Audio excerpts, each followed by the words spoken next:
தருமபுரி மாவட்டம் பாப்பிரெட்டிப்பட்டி பகுதியில் அரசு அனுமதியின்றி வெட்டி எடுக்கப்பட்ட 10 டன் வெள்ளை நிற குவார்டர்ஸ் கனிமத்தை சுரங்கத்துறை அதிகாரிகள் பறிமுதல் செய்திருக்கிறார்கள். இதுகுறித்து கூடுதல் விவரங்களோடு இணைகிறார் எமது செய்தியாளர் குருபிரசாத். வணக்கம் குருபிரசாத், உங்களிடம் இருக்கும் தகவல்களை சொல்லுங்க. தருமபுரி மாவட்டம் பாப்பிரெட்டிப்பட்டி பகுதியில் அரசு அனுமதியின்றி கனிமங்கள் வெட்டி எடுப்பதாக மாவட்ட சுரங்கத்துறை உதவி இயக்குனர் இளைச்செல்விக்கு ரகசிய தகவல் கிடைத்தது.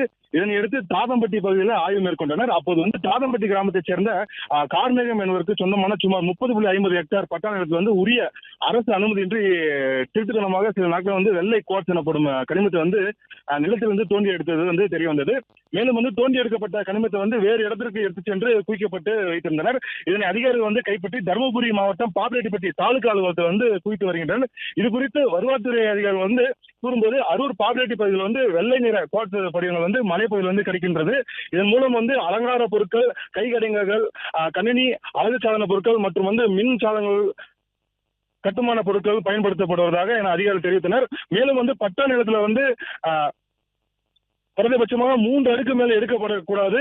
ஆனால் முறையாக அனுமதி பெற வேண்டும். ஆனால் அனுமதி பெறாமல் இருக்கின்ற இதனை அளவீடு செய்யப்பட்டு சம்பந்தப்பட்டவர்களுக்கு அபராதம் விதிக்கப்படும் என மாவட்ட சுரங்கத்துறை அதிகாரிகள் எச்சரித்துள்ளனர்.